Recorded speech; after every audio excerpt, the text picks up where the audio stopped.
तो हेलो मेरे कच्छानों के शेरों, स्वागत है आपका अपने अभिजीत मैथ्स लैब में। आज हम प्रश्नावली 1.2 को अच्छी तरह से हल करेंगे। तो YouTube पर आपको बच्चों इस एक्सरसाइज के हज़ारों वीडियो मिल जाएंगे जहां लोग आपको रटवाते हैं, लेकिन आज के इस वीडियो में हम इस बोरिंग एक्सरसाइज को बेहतरीन और एनिमेटेड चित्र के जरिए दिमाग में फिट करने वाले हैं। रटना भूल जाओगे और खुद दूसरों को समझाना शुरू कर दोगे। क्लास 9th मैथ प्रश्नावली 1.2 के आज के बाद आपकी फेवरेट बनने वाली है। मेरा नाम है अभिजीत। चलिए बिना एक सेकंड बर्बाद किए हम सीधे मुद्दे पर बात करते हैं। तो मेरी प्रश्नावली है 1.2। तो प्रश्न 1 क्या कह रहा है? नीचे दिए गए कथन सत्य हैं या असत्य? कारण के साथ अपने उत्तर दीजिए। तो मुझे बताना है कि कौन सा कथन सत्य है और कौन सा कथन असत्य है, वो भी कारण के साथ। तो पहला कथन देख लेते हैं, क्या है कि प्रत्येक अपरिमेय संख्या एक वास्तविक संख्या है। बताना है कि क्या जितनी भी परिमेय संख्या हैं वह वास्तविक संख्या होती हैं। तो इसका उत्तर कहेंगे सत्य है। अब सत्य क्यों है, कारण देख लेते हैं। गणित में वास्तविक संख्याओं का संग्रह सभी परिमेय संख्याओं और सभी अपरिमेय संख्याओं को मिलकर बनता है। वास्तविक संख्याओं के समूह में ये दोनों प्रकार की संख्याएं शामिल होती हैं। तो हमारे कहने का मतलब यह है कि वास्तविक संख्याओं के अंदर परिमेय और अपरिमेय दोनों संख्याएं होती हैं, यानी परिमेय और अपरिमेय को मिलाकर वास्तविक संख्याएं बनती हैं। अब सबको याद कैसे रखना है, रटना नहीं है बच्चों। अब याद कैसे रखना है बल्कि समझना है। मान लो हमारे पास एक बहुत बड़ा थैला है। आपको चित्र में आपको यह चित्र दिख रहा होगा थैले का।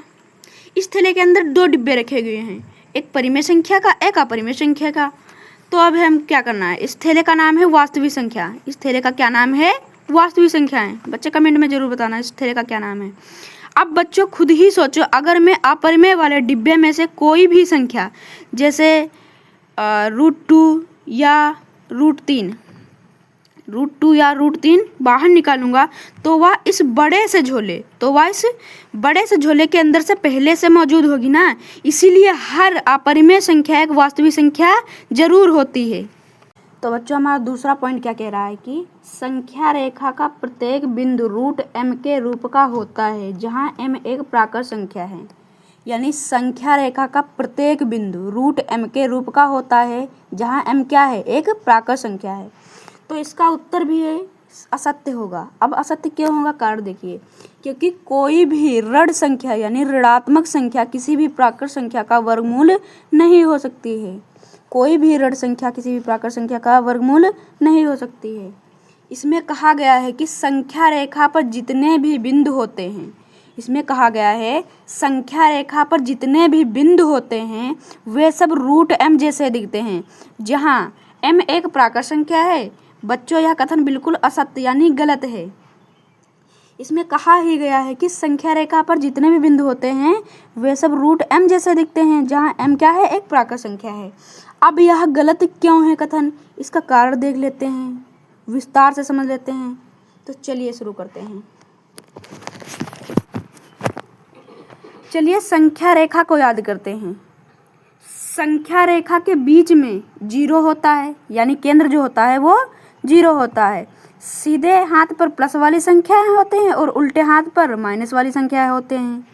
तो आपको स्क्रीन पर एक संख्या रेखा वाला चित्र दिख रहा होगा, उससे आप बच्चों समझ जाएंगे कौन से हाथ पर कौन सी संख्या होती है, कौन से हाथ पर कौन सी संख्या होती हैं।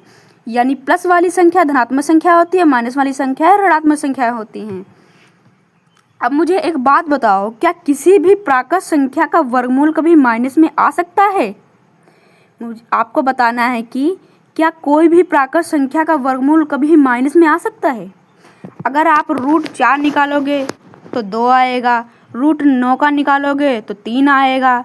उत्तर कभी माइनस में आ ही नहीं सकता। तो संख्या रेखा पर ये माइनस वाली संख्याएं बैठी हुई हैं, उनका तो कोई प्राकृत संख्या वाला रूट बनेगा ही नहीं। इसीलिए यह बात बिल्कुल गलत है। तो बच्चों चलिए अगले पॉइंट पर चलते हैं। तो बच्चों तीसरा पॉइंट क्या कह रहा है कि प्रत्येक वास्तविक संख्या एक अपरिमेय संख्या होती है। मुझे बताना है कि प्रत्येक वास्तविक संख्या क्या एक अपरिमेय संख्या होती है। तो इसका उत्तर भी होगा असत्य। कारण देख लीजिए क्यों असत्य होगा। उदाहरण के लिए 2 ले लेते हैं। 2 तो कैसी संख्या? 2 वास्तविक संख्या और परिमेय संख्या दोनों ही हैं, किंतु अपरिमेय नहीं है, क्योंकि वास्तविक संख्या के अंदर दोनों संख्या सम्मिलित हैं, परिमेय संख्या भी और अपरिमेय संख्या भी। इसमें पिछले वाले पॉइंट यानी पॉइंट नंबर 1 का उल्टा बोल दिया गया है कि क्या हर वास्तविक संख्या अपरिमेय संख्या होती है। तो हम कहेंगे कि हर वास्तविक संख्या अपरिमेय संख्या नहीं होती है, क्योंकि वास्तविक संख्या के अंदर परिमेय संख्या और अपरिमेय संख्या दोनों सम्मिलित हैं। बच्चों, वही थैले वाला उदाहरण फिर से याद करो। आपको स्क्रीन पर थैले वाला उदाहरण दिख रहा होगा। हमारे बड़े थैले यानी वास्तविक संख्या, उस थैले का क्या नाम था, वास्तविक संख्या के अंदर परिमेय संख्या भी हैं और अपरिमेय संख्या भी हैं। अब अगर मैं थैले में से 2 या 5 को बाहर निकालूं तो ये वास्तविक संख्या तो हैं, ये वास्तविक संख्या तो हैं, लेकिन क्या ये अपरिमेय भी हैं? तो हम सभी कहेंगे नहीं, ये तो परिमेय संख्याएं हैं, ये तो परिमेय संख्याएं हैं। इसका मतलब थैले की सारी संख्याएं अपरिमेय नहीं हो सकती हैं, उसमें परिमेय संख्याएं भी मिक्स हैं। इसीलिए यह कथन बिल्कुल असत्य यानी गलत है। प्रश्न नंबर 2 क्या कह रहा है? क्या सभी धनात्मक पूर्णांकों के वर्गमूल अपरिमेय होते हैं? यदि नहीं तो एक ऐसी संख्या का वर्गमूल का उदाहरण दीजिए जो कि एक परिमेय संख्या है। तो इसका उत्तर कहेंगे नहीं, सभी धनात्मक पूर्णांकों के वर्गमूल अपरिमेय नहीं होते हैं। अब उदाहरण के लिए हम √4 ले लेते हैं। तो √4 का वर्ग होगा 2, जो कि क्या है, एक परिमेय संख्या है।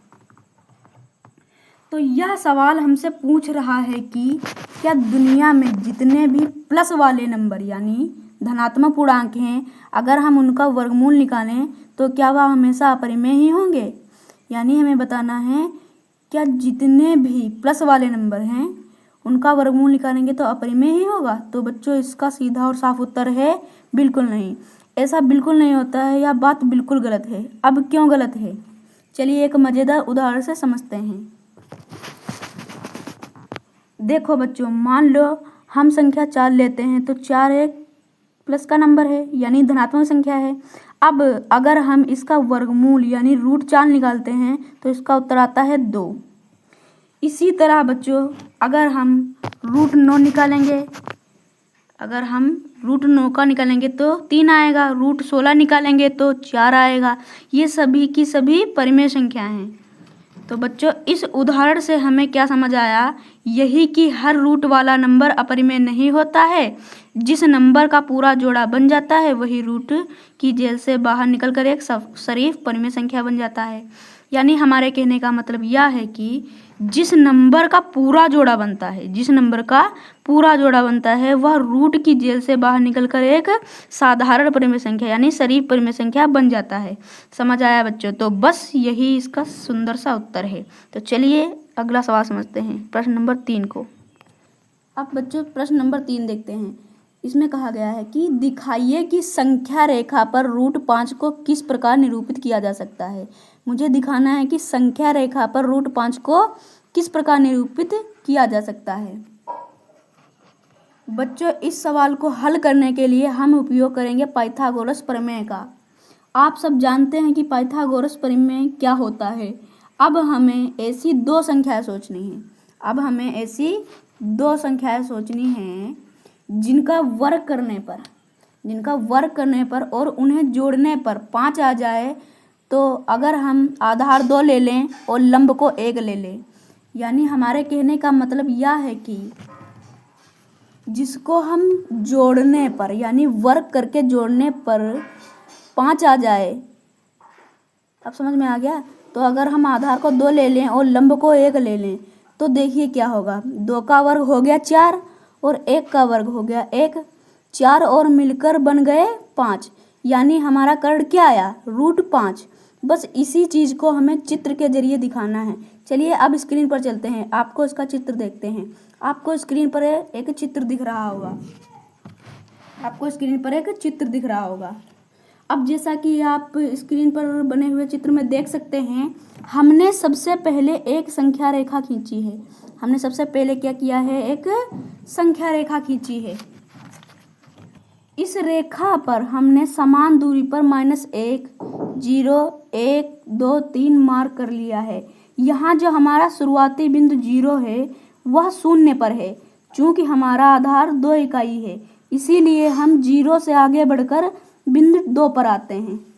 इसीलिए हम जो 0 है उसके आगे बिंदु 2 आपको दिख रहा होगा, उसी पर आते हैं और इस जगह का नाम दे देते हैं ए, उस जगह का नाम दे देते हैं ए। तो हमारी नीचे वाली लाइन क्या हो गई? ए हो गई। वो भी कितनी इकाई? 2 इकाई। अब इस बिंदु ए पर यानी 2 के ऊपर हमने प्रकार की मदद से 90 डिग्री का एक लंब खींचा है, आपको दिख रहा होगा। इस लंब की ऊंचाई हमने रखी है सिर्फ 1 इकाई। इस जो लंब मैंने खींचा है उसकी ऊंचाई कितनी है? 1 इकाई सिर्फ रखी है। इसके ऊपरी छोर को हमने नाम दिया है बिंदु बी। इसका जो ऊपरी छोर है उसका नाम क्या दिया है? बिंदु बी।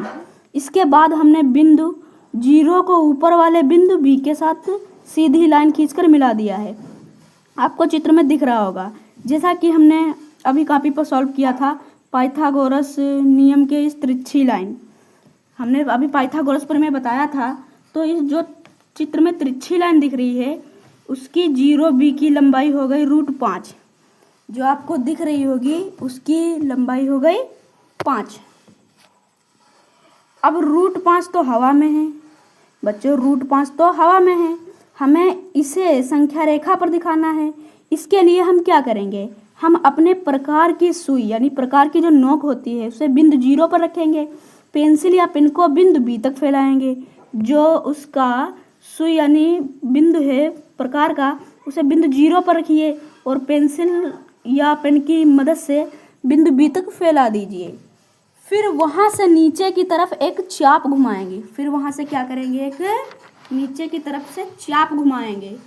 आप देख सकते हैं कि संख्या रेखा का बिंदु 2 के ठीक बाद कटा है, आपको चित्र में दिख रहा होगा। इस बिंदु को हमने नाम दिया है बिंदु पी। यही बिंदु पी हमारी संख्या रेखा पर √5 का सही स्थान है। इसका मान लगभग 2.23 होता है, इसीलिए यह 2 और 3 के बीच में आया है। तो बच्चों उम्मीद करते हैं कि आपको यह चित्र देखकर अच्छे से समझ में आ गया होगा। अपनी कॉपी में इसे प्रकार और स्केल की मदद से साफ साफ बना लीजिएगा। अगर आप लोगों को यह वीडियो अच्छी लगी हो तो इसे लाइक करें, दोस्तों के साथ शेयर करें और चैनल को सपोर्ट करने के लिए सब्सक्राइब जरूर करें। मिलते हैं अगले वीडियो प्रश्नावली 1.2 के सवालों के साथ। तब तक के लिए पढ़ते रहिए, आगे बढ़ते रहिए। Thank you so much. जय हिंद।